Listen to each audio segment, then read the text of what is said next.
নমস্কার, আমি সুলেখা। তোমরা দেখছো হবি অফ সুলেখা। চলে এসেছি রাতের বাগানে। দিনের বাগান তো তোমরা দেখো, রাতের বাগানে এসেছি বিশেষ একটা গাছ দেখাতে। এই গাছ কিভাবে এলো আমার বাগানে সেই ইতিহাসটা জানানোর জন্যই আমি আজকের ভিডিওটা করছি। দর্শক বন্ধু, প্রচণ্ড রৌদ্র উঠেছিল আজকে। সেই রৌদ্রে ভেবেছিলাম যে হয়তো ফাঙ্গিসাইড দেব। যে গাছগুলো ছিল শীতের, সেই গাছগুলোকে একটু রক্ষণাবেক্ষণ করতে গেলাম, গিয়ে সার দেওয়া, ফাঙ্গিসাইড দেওয়া, মানে দেওয়ার সঙ্গে সঙ্গে বৃষ্টি চলে আসলো কিছু। হ্যাঁ, এই যে গাছগুলো দেখছো দোপাটি গাছ, এই দোপাটি গাছ আমি কিন্তু একটাও কিনিনি, একটাও কেনা হয়নি আমার। কোথা থেকে পেলাম? হ্যাঁ, এটা পেলাম পুরনো যে আমার গোলাপ গাছ ছিল, তোমরা জানো 22টা গাছ ছিল, 22টাই মধ্যে সবই মরে গেছে। আছে একটা দুটো দেশি আছে, পড়ে আছে। তো সেই টবের গায়ে একটা একটা করে হচ্ছিল, আমি একটু করে বড় হয়েছে আর তুলে তুলে নিয়ে এসে লাগিয়ে দিয়েছি, ব্যাস। এই হচ্ছে ব্যাপার, ইতিহাস কোথা থেকে আসলো। আর তার মধ্যে একটা মারা গেছে। 1 2 3 4 5 6 7টা আছে, মানে 8টা দিয়েছিল আমাকে ভগবান, কিন্তু 7টা আছে। হ্যাঁ দর্শক বন্ধু, এমন একটা গাছ যে বীজটা কিন্তু অনেক দিন সংরক্ষিত থাকে, এবং বীজ টবে ছিল কোনো এক সময়, সেই জন্যই আমাকে আবারও ফিরিয়ে দিল। সত্যি তাই, একমাত্র গাছই পারি শুধু ফিরিয়ে দিতে। হ্যাঁ, এবার বলবো এদের মাটিটা কিভাবে আমি করেছি। এদের মাটি করেছি পচা পাতা, যে জৈব মাটি আমার তৈরি করা থাকে সেইটাই দিয়েছি। কারণ একটু মাটির ভাগটা বেশি দিতে হবে, কারণ এদের আবার জল না দিলে এরা দেখবে মারা যায়, মনে হয় যেন মারা গেলই। এদের জলটা ঠিক মতন দিতে হবে। জল আর গাছের খাবার থাকলেই যথেষ্ট। জল যদি না থাকে তাহলে কিন্তু এরা মাথাটা নত হয়ে একদম কোনো সময় মৃত্যু হতে পারে ওদের, মানে জল না পেলে ওদের মৃত্যু পর্যন্ত হতে পারে, এটাই বলার কথা। তাহলে প্রথম অবস্থায় একটু বড় করে নিতে হবে, যেখানেই হোক না কেন সেখান থেকে বড় করে নিয়ে একটা ছোট্ট টবে, দেখো আমি এই প্রথমে ছোট্ট টবে দিয়েছিলাম, তারপরে বড় টবগুলো দিয়েছি। তারপরে তুমি বলতে পারো কি খাবার দিলে ম্যাডাম? আমি খাবার বলতে কিছুই এখনো দিইনি, তবে এবার ফুল আসার মুখে এবার একটু মিশ্র সার, এই যে মাটিটা দেখছো এই মাটি আগাছা নেই, একটু কালকে দিয়ে দেবো, মানে একটা নিড়ানি দিয়ে মাটিটাকে আলগা করে নেব, নিয়ে তারপরে মিশ্র সার আমার কাছে যে 12 রকমের আইটেম দিয়ে আমাদের নার্সারি থেকে কিনে আনা হয়েছে 50 টাকা কিলো, সেই একটু মিশ্র সার দিয়ে দেবো, ব্যাস। তার মধ্যে একটু লাল পটাশিয়াম দিয়ে দেবো, দেওয়ার পর 15 দিন পর 0050 স্প্রে করে দেবো, দিলেই কিন্তু ফুল চলে আসবে।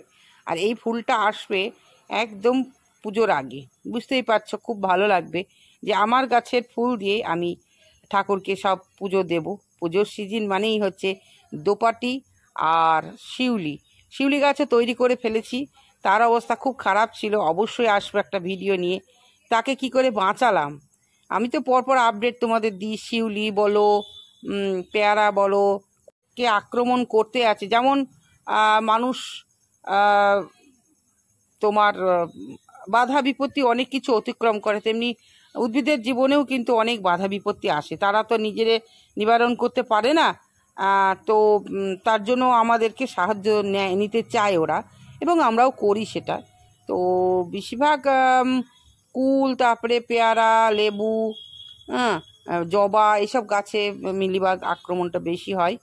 তো সেই সব গাছগুলোকে আমাদেরকে একটু সাবধানে রাখতে হবে। তো এই হয়ে গেল দর্শক বন্ধু। তারপরে যে এর গায়ে থেকে যে বীজটা বেরোবে, অবশ্যই পাকা করে হলুদ যখন হয়ে যাবে তুলে রেখে দিয়ে শুকিয়ে রেখে দিতে হবে, আবারও বর্ষার আগে রোপণ করে দিতে হবে।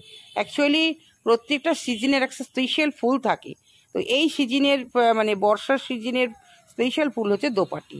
তো কিছু কিছু দোপাটি আবার শীতেও ফোটে। তো এবার যখন মাঝপথে এসেছে তাহলে বুঝতে হবে এটা শীতের দোপাটি। হ্যাঁ, আমার কাছে 2 রকম দোপাটি ছিল, একটা শীতের দোপাটি ছিল আর একটা ছিল বর্ষার। তো যাই হোক, ওরা যখন আপনা আপনি এসে গেছে, মানে অতিথি ধরো, তা ওদেরকে আমি বরণ করে নিলাম এবং পরিচর্যা করলাম। খুব একটা দেখতে হয়তো ভালো হয়নি, মোটামুটি হয়েছে। দর্শক বন্ধু অবশ্যই বলবো তোমাদের চোখে যে কেমন দেখতে হয়েছে। নিজেরাই এসেছে আমার বাড়িতে। আর একটা আমি কাজ করে দিয়েছিলাম ওপরে যখন নিয়ে এসেছিলাম, তো একটু পিঞ্চিং করে দিয়েছি। পিঞ্চিং মানে হচ্ছে অগ্রভাগ কেটে দেওয়া। অগ্রভাগ যত কেটে দেওয়া তত ঝাঁকড়া হবে, যত ঝাঁকড়া হবে তত ফুল হবে, ততই দেখতে সুন্দর লাগবে। দর্শক বন্ধু এই হলো ব্যাপার। এইভাবেই কিন্তু আমরা বিভিন্ন ঋতুভিত্তিক ফুলগুলো চাষ করব। আমার কাছে সব ঋতুর ফুল আছে দর্শক বন্ধু, না থাকলে একজন বাগানি, পাকা বাগানি হয়ে উঠবো কী করে, সেটাই হলো ব্যাপার। তো পাকা বাগানি হয়ে উঠতে গেলে কিন্তু আমাদেরকে সব রকম গাছ রাখতে হবে। তো সব রকম গাছ আমি রাখি, তোমাদেরকে আপডেট দিই। আর তোমরা যদি মনে করো এখনও দোপাটি লাগাবে, তাহলে তোমরা নার্সারি থেকেও আনতে পারো, বা অনলাইনে বীজ পাওয়া যায়, সেই বীজ ফেলে দিলেও কিন্তু এখনও হবে, এখনও হওয়ার চান্স আছে। এই হলো ব্যাপার। এটা শীতে হয়তো যদি আমি রাখতে পারি রাখবো। দেখো দূর থেকে কি সুন্দর লাগছে, একদম ছোট থেকে বড় সিঁড়ির মতন হয়ে গেছে, ভীষণ সুন্দর লাগছে দর্শক বন্ধু। আর রাতের তোমাদের বললাম একটু বাগান দেখাবো। এই যে রাতের বাগান, এখানে আমার আবার মনে হয় ফুল বিভিন্ন কালারের হবে, একই জাতের গাছ হবে। তো এরকম আমি অপরাজিতাও সংরক্ষণ করতে চলেছি। মোটামুটি 4 ধরনের হয়েছে, আর একটা হলেই হয়তো 5 ধরনের হবে। মোটামুটি 6 ধরনের আমরা পাই হাতে। তো যাই হোক, পাশেই আছে দেখো আমার জেট প্ল্যান্ট, তারা বেশ সুন্দর বড় হচ্ছে। জেট প্ল্যান্ট খুব সহজেই গাছের ডাল রোপণ করলে হয়ে যায়। এটা হচ্ছে রোজ ক্যাকটাস, এটা হচ্ছে লাকো বাম্বু, আর এই গাছটার নাম জানি না। আর এই গাছটা তো আমাকে একজন কেয়া গাছ বলে দিয়েছে, তো ফেসবুকে আমি দিয়েছিলাম, বলছে এটা কেয়া গাছ না। তো যে গাছ হোক হোক, আমার বাড়িতে এসেছে, খুব সুন্দর হয়ে আছে। এই হলো। আর এগুলো তো ধরো আমি লাগিয়েছি সকালবেলায়, ভীষণ সুন্দর হয়। আর এই গাছটা আমাকে জগন্নাথদা দিয়েছে, সাদা পয়েন্টসেটিয়া, খুব সুন্দর ফুল হয়। যত্ন করে রাখতে হলে, মানে দাদাদের কাছে তো খুব ইউনিক গাছ থাকে এবং ওনারা সবাইকে গিফট করে, ভীষণ ভালো লাগে। জগন্নাথদা, রফিকদা, এরা দুজন হচ্ছে আমাদের অনুপ্রাণিত ব্যক্তি। মানে আমরা ওনার কাছ থেকে অনেক কিছু শিখি, যে মানুষকে কিভাবে গাছ দান করতে হয়। সব থেকে বেস্ট আমার চোখে হচ্ছে রফিকদা, যিনি সারা বছর ব্যস্ত, নিজের কাজ তো আছেই, নিজের বাগান তো আছেই, তাছাড়াও ওই প্রতিটা গ্রুপের প্রচুর গাছ দান করেন উনি। ওনার কাছ থেকে আমরা সামান্য একটু শিখছি যে হ্যাঁ, মানুষকে গাছ দান করতে হবে। আমিও শুরু করে দিয়েছি দর্শক বন্ধু, বিভিন্ন প্রতিষ্ঠানে বিভিন্ন নতুন নতুন বাগানীদের হাতে গাছ তুলে দেওয়ার চেষ্টা করছি। এই হলো ব্যাপার। আর এখানে আছে রুয়েলিয়া, 3 রকমের আছে, গোলাপি, বেগুনি, সাদা। আজকেই ফুটেছিল, দেখতে খুব ভালো লাগছিল। এখানে নতুন একটা গাছ এসেছে, হাত কেটে গেলে চট করে বিষহরি। আর এটা হচ্ছে এখানে হচ্ছে তোমার নীল টগর, খুব সুন্দর হয়েছে দেখো। আর এটা হচ্ছে চাইনিজ ভেলভেট। যত দর্শক বন্ধু আসে তাদেরকে কেটে কেটে দিই। এখানে সব যা আছে সবই দর্শক বন্ধুদের জন্য। আর এখানে আছে মানি প্ল্যান্ট, এই গাছটার নাম জানি না দর্শক বন্ধু। এই হলো ব্যাপার। আর তোমাদের তো এর আগে মোটামুটি বাগান বিলাস তো দেখানো হয়েছে, অ্যাডিনিয়াম দেখানো হয়েছে, তারপরে ড্রাগনও দেখানো হচ্ছে, কিন্তু তোমাদের দেখাই এটা আর আমার টেক্সাস গাছটা বেশ বড় হয়ে গেছে। যিনি দিয়েছেন তিনি বলেছেন, ম্যাডাম ওখান থেকে এবার গাছ তৈরি করতে হবে। তো আমি ভয় ভয় করছি, গাছ কীভাবে তৈরি করব না করব, এখনও সেই সাহসটা পাইনি।